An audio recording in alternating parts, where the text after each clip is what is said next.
I'm Nate Benson, and this is Latitude. In the heart of the Dotcom boom in 1998, Jennifer Beckage founded Edgenet, a Buffalo-based internet company that provided cutting-edge technology to companies and organizations like NASA's Kennedy Space Center, FAO SCHWARTZ, the Buffalo Bills and Buffalo Sabres, and other Fortune 500 companies. Edgenet was eventually sold to ChoiceOne Communications, where Jennifer stayed on as VP until she exited in 2002. With time and resources on her side, Jennifer did what any successful entrepreneur would do. She went to law school. I've always pretty much focused my career on technology-related matters. And that slowly started to evolve into working on disloyal employee matters, where the employee takes the thumb drive with the... Now Jennifer is the founder of Beckage, a law firm that is leading the conversation in cyber and data security and has provided counsel and legal defense in class action cases, as well as regulatory actions. This week on the podcast, I talk with Jennifer about the cyber and how startups should focus on this just like any other aspect of their business, what to do when your company has a data breach, and why you shouldn't trust Sally at the front desk with a thumb drive. All of this and more on this week's episode of Latitude. Jen, how are you today? Great, how are you? Good, fantastic. So for those who don't know you, give us the quick pitch of who you are and what you do. Sure, my name is Jennifer Beckage. I'm the managing director of Beckage PLLC. We're a law firm focused on data security, privacy, and technology matters. So we're one of the few law firms, I think, in the country that is just exclusively focused in on this space. And we represent clients sort of pre-incident work, so regulatory compliance, to data breach response, and then privacy and breach litigation. Was it hard to come up with the name? It was. Yeah. We spent a lot of time thinking about it. How do we spell it? Make your list. Yeah, right, right. What if we mash up the letters? What happens then? Right out of the gate, though, let's disclaim we're just chatting. This is not actual legal advice, right? Right, right. Happy to share information. I think access to information about the law is really important, but not establishing any legal relationship with any listener at this time. Exactly. And I'm such a lawyer, right? Know, right? I'm giving the disclaimer. And at the end of the episode, we can certainly tell folks how to get in touch with you. So that being said, I have some specific questions about some issues I have. No, I'm just kidding. So why, kind of walk us through your background prior to obviously starting your own firm, right? How did you get to that point? Sure. I'm originally from Texas, moved up to Western New York in the late 90s. Just wanted to be in the snow, huh? I love the snow. I think it's great. But moved up here in the late 90s and had the incredible opportunity to work with some of the most brilliant minds working on fast-growing Dotcom stage. So the company that I was involved with, we did a lot of website development, content management, system building, and things like that. And we broke apart into sort of two different companies, and I stayed with the one that ended up being acquired by a publicly traded company. That was very exciting as an owner of a business to go through due diligence. I'm probably the only one who would say that's exciting.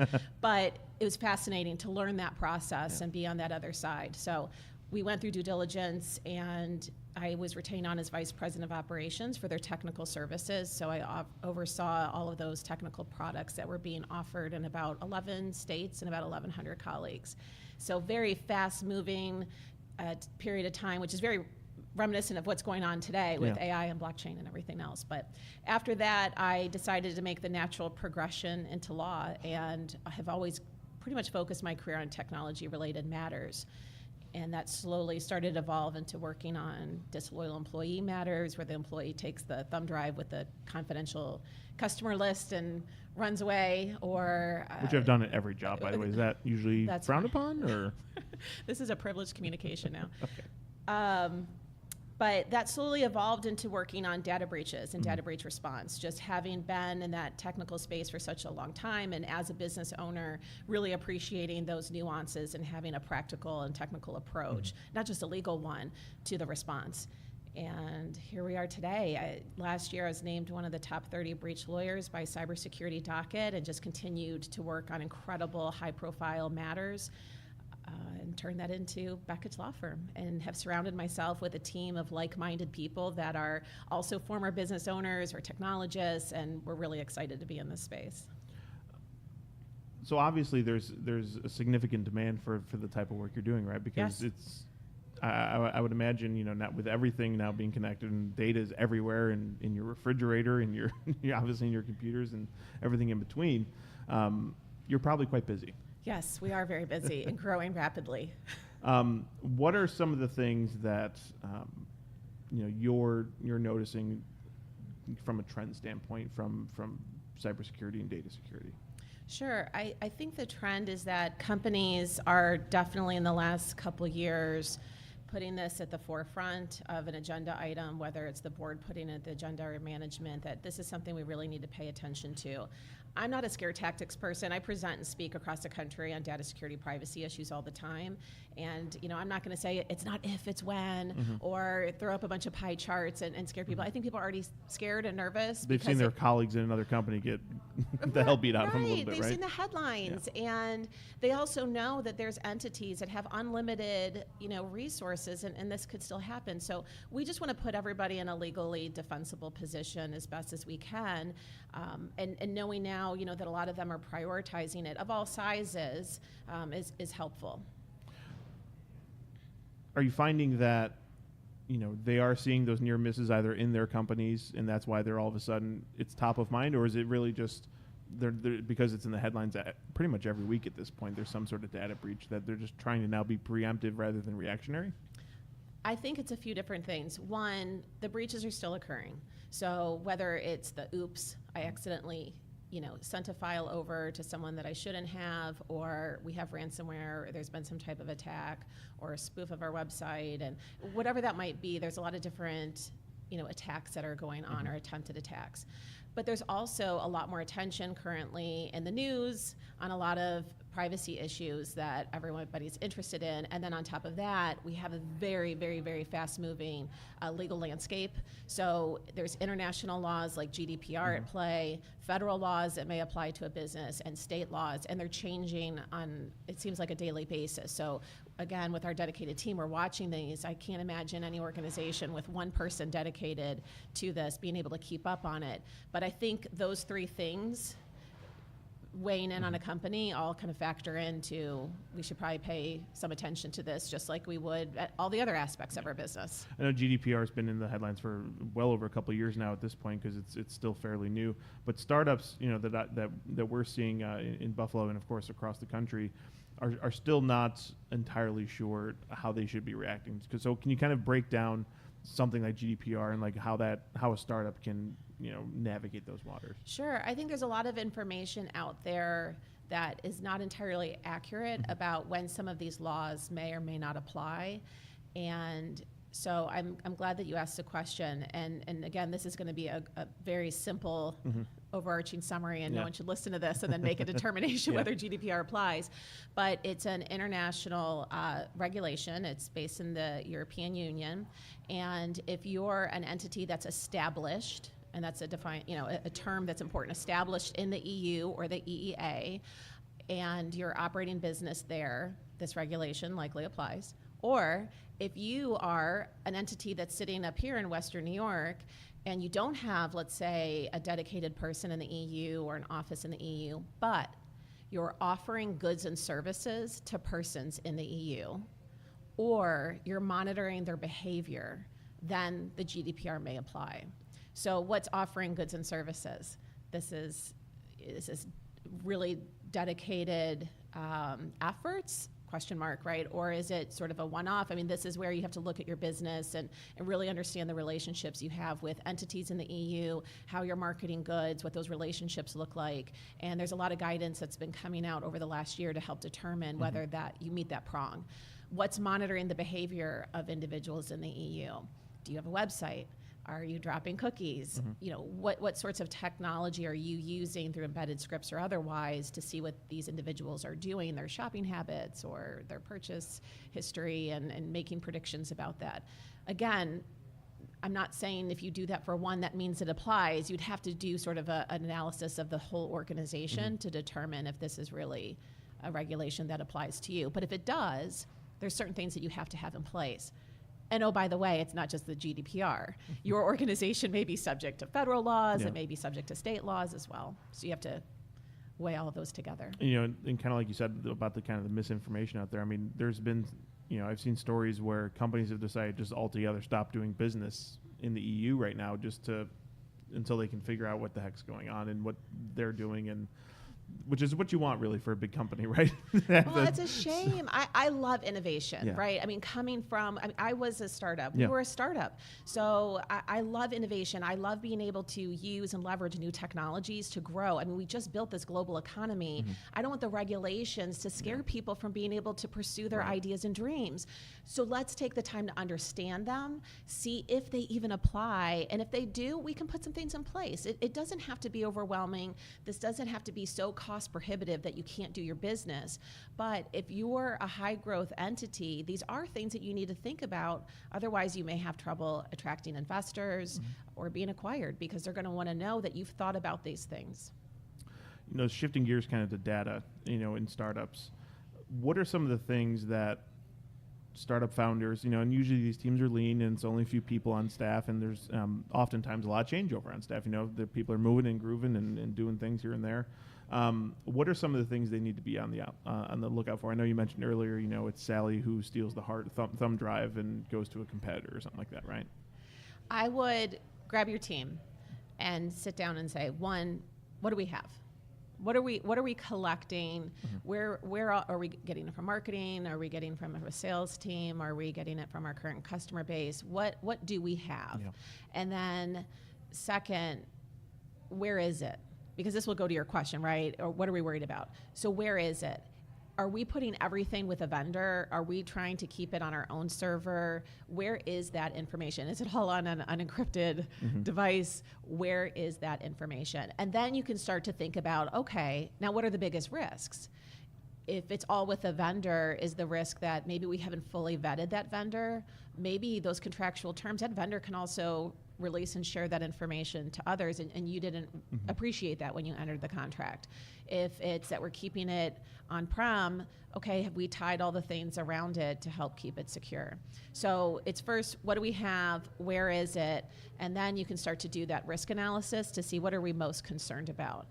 And then through that risk analysis, you can take there's three sort of buckets of approach. One, making sure you have physical controls in place. So is everybody that has access to the office, right? Do they have a key? Is it locked? Do we have visitor badges? Right. Is there a security camera?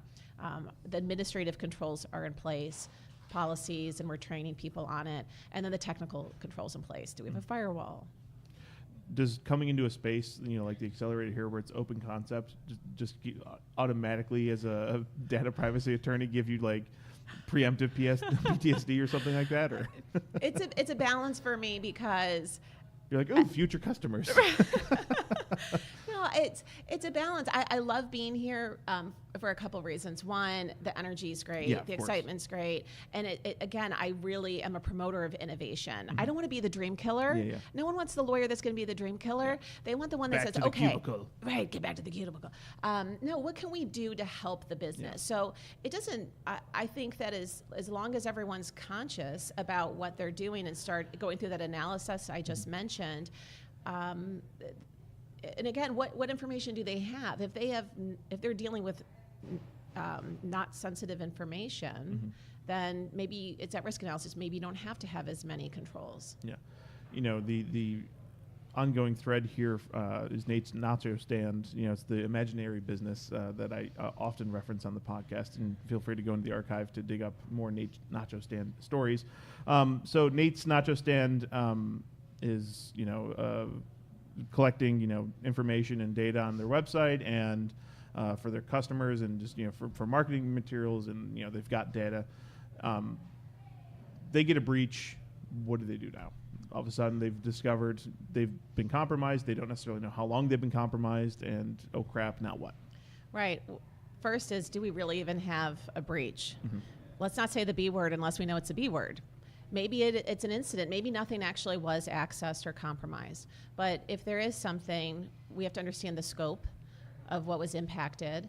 We have to understand if there's legal obligations to do any sort of reporting to customers, or if there's any reporting obligations to governmental authorities. Again, that's where you look at those laws that may apply international, federal, and state.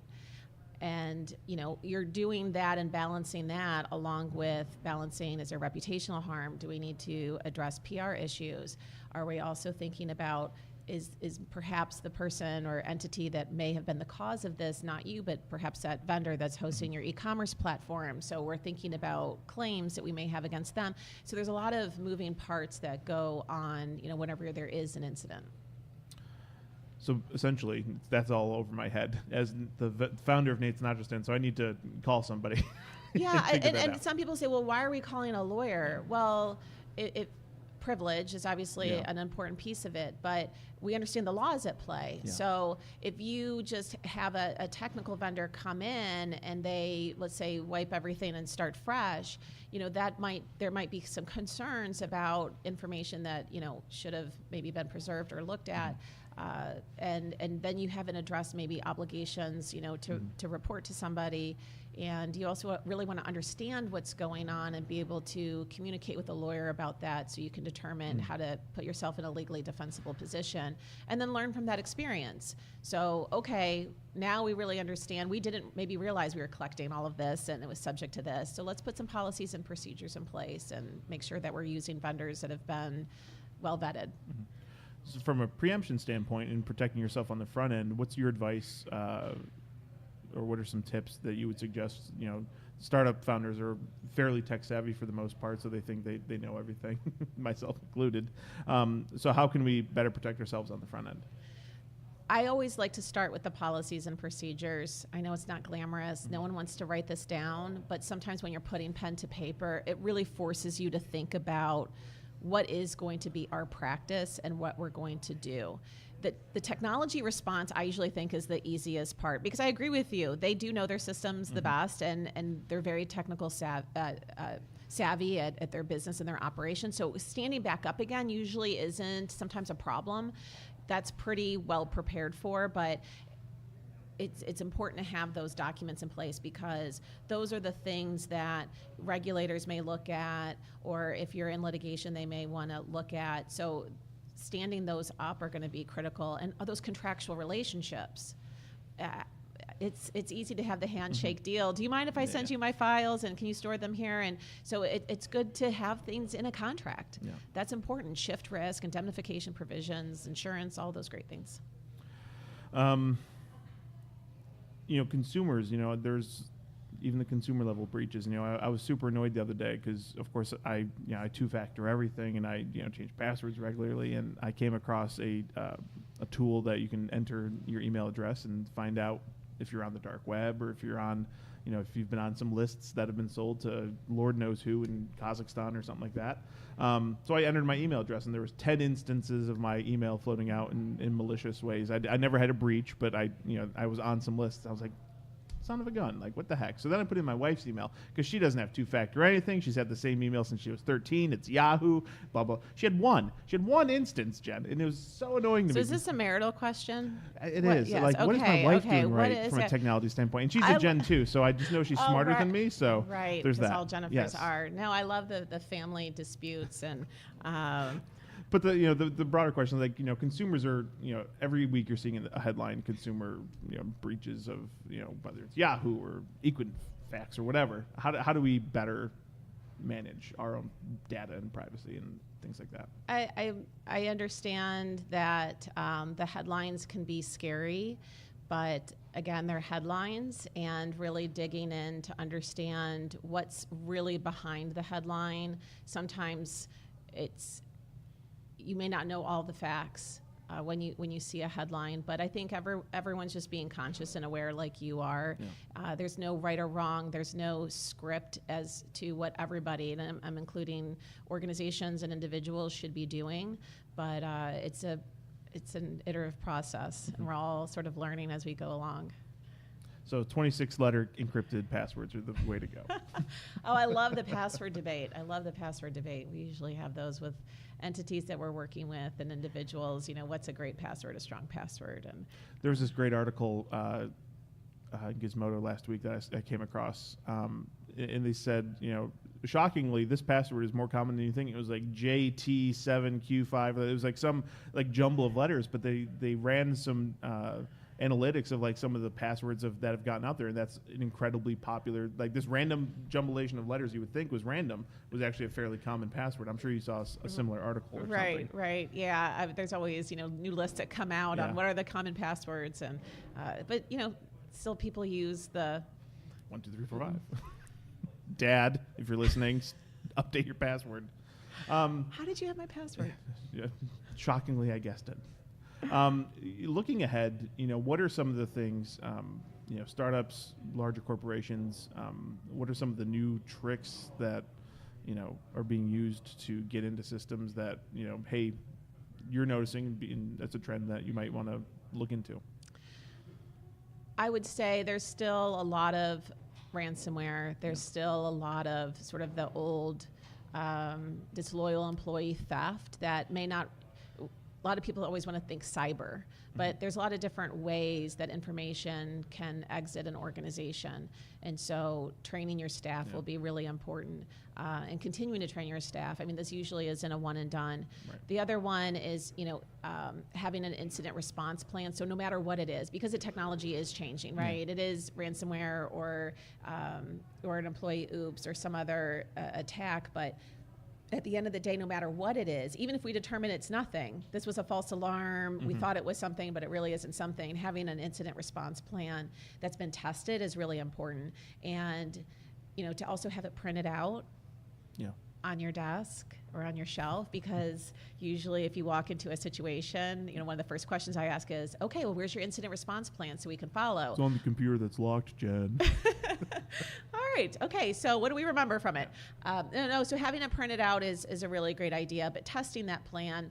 And, we love working with clients on tabletop exercises. Obviously, we've responded to a large number of data incidents. And so, we can walk through, like, this is typically what happens. You learn, who wants to sort of run towards the fire and who wants to run away.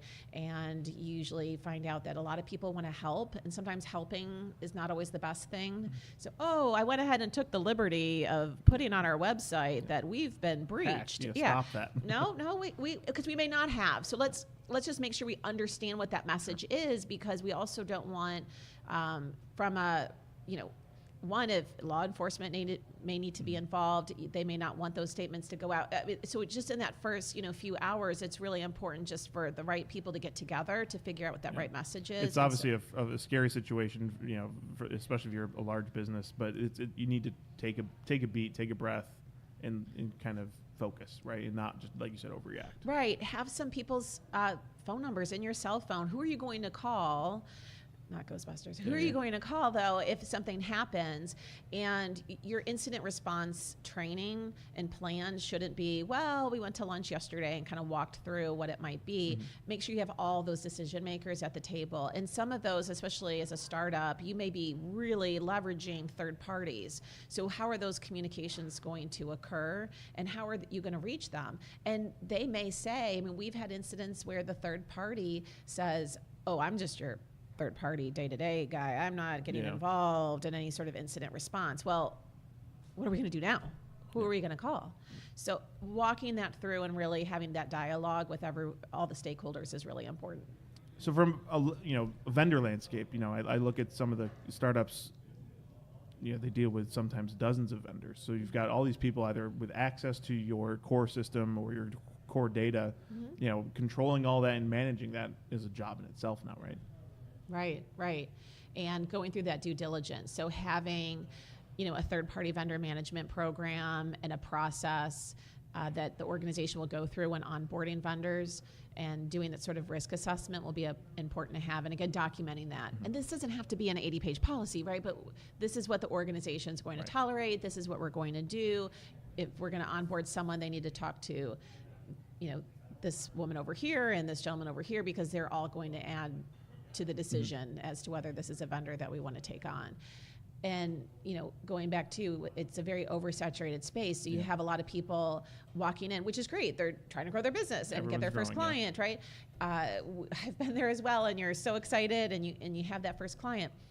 But as an organization hiring people, you just want to be very careful about who you're bringing on to make sure that that you're bringing someone on that can truly help. And there's no one vendor that can solve all of your cybersecurity and data security needs.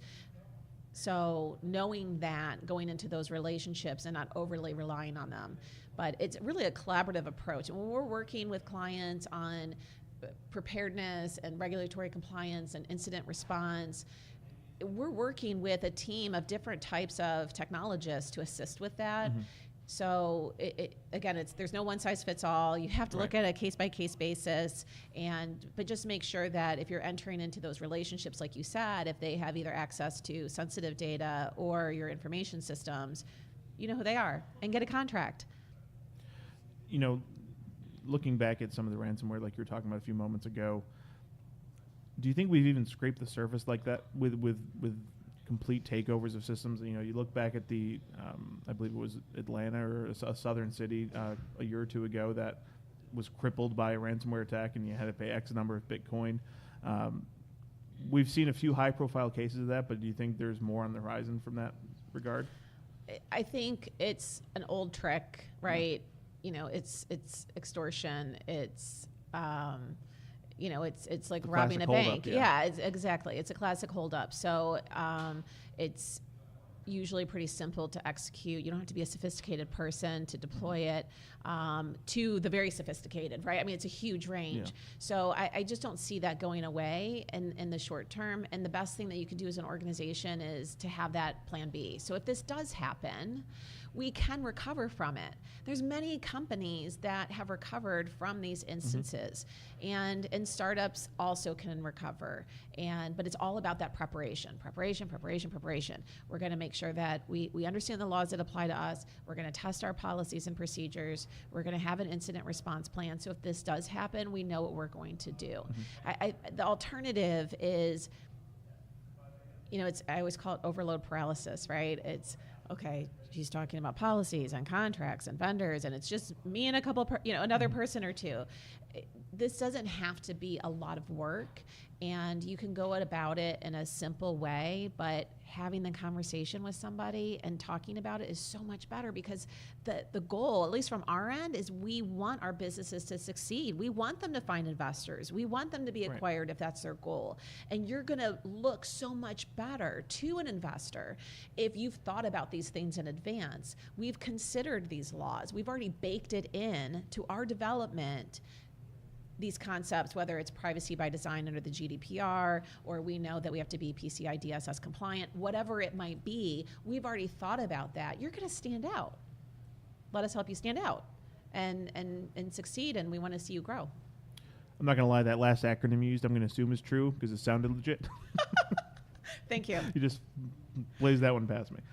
So wrapping things up, let's throw away the client privilege for a moment. It's just me, you, and our few thousand listeners. What anecdotally... Tens of thousands. Tens of listeners. It's Dan Green. Dan Green's our only listener, let's be honest. Is there some anecdote of a story of a case that you've looked at that was just... Like, what's the most crazy data story that you've come across? For me personally, there's many times I get calls in the middle of the night and on the weekends. I mean, this is a bit of a 24/7 job, and it's important for me, and on my team, we've got a great team of people with incredible backgrounds to sort of be there in person if we can, whether it's flying out in the middle of the night or driving to wherever we need to be. And I've seen, grown men and women, completely pale and nauseous and sick, and that's upsetting for me because if these are, especially someone that it's a new client or anything like that, there's things that we could do that so hopefully that they don't feel like that.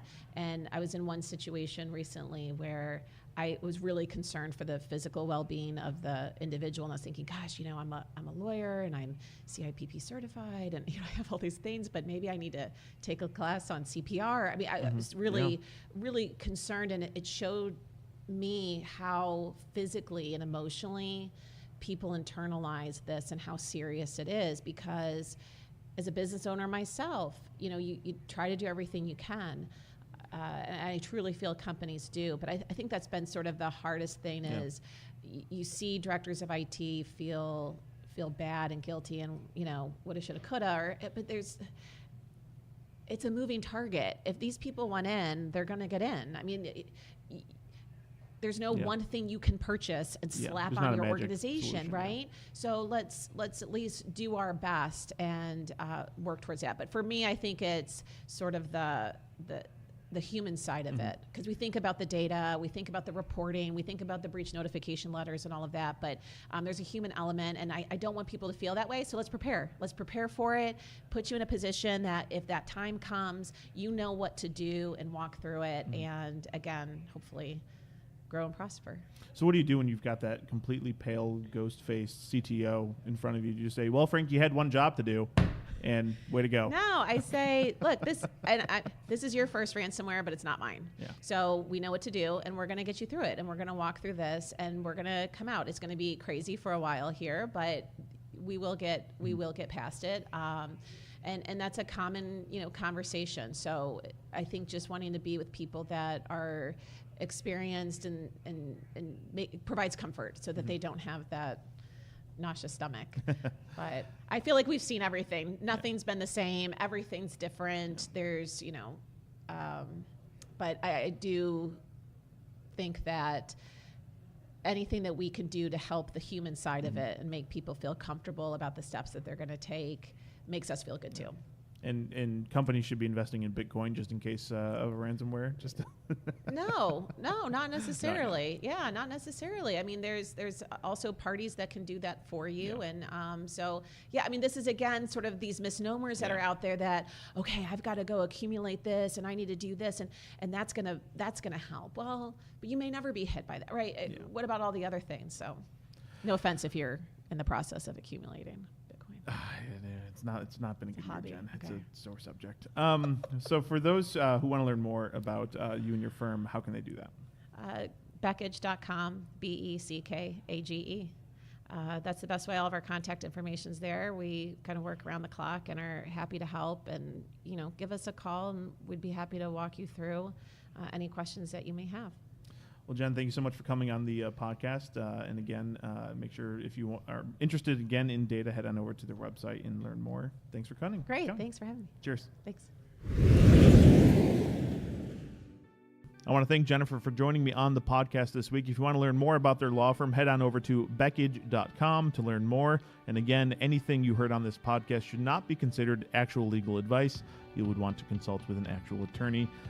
As it turns out, I've only played an attorney on TV, so I can't help you with any of that. Thank you so much for listening to this week's episode of the podcast. Stay tuned next week, where we will hopefully have big news about episode 100 of Latitude. That's right, we're coming up on 100 episodes of this podcast. We're really looking forward to putting on a really interesting event for this. And hey, if you have an idea of what we should do for the 100th episode, shoot me an email, podcast@43north.org. And make sure you head on over to Apple iTunes and leave a 5-star review of this podcast. We're almost up to 30 reviews. Who's going to be the 30th review? It could be you. Head on over to iTunes and leave a review today. And if you're looking for a startup job, head on over to 43north.org/jobs. It is the premier job board for startups in Western New York. There are dozens of jobs posted there each and every week. And right now, there are some very interesting jobs in startups in Western New York. So head on over to 43north.org/jobs and leave. Well, you can't leave anything, but what you can do is leave with information about jobs in Western New York. For 43 North, I'm Nate Benson. Thank you so much for listening to this podcast and making it a success. We'll see you at the next one.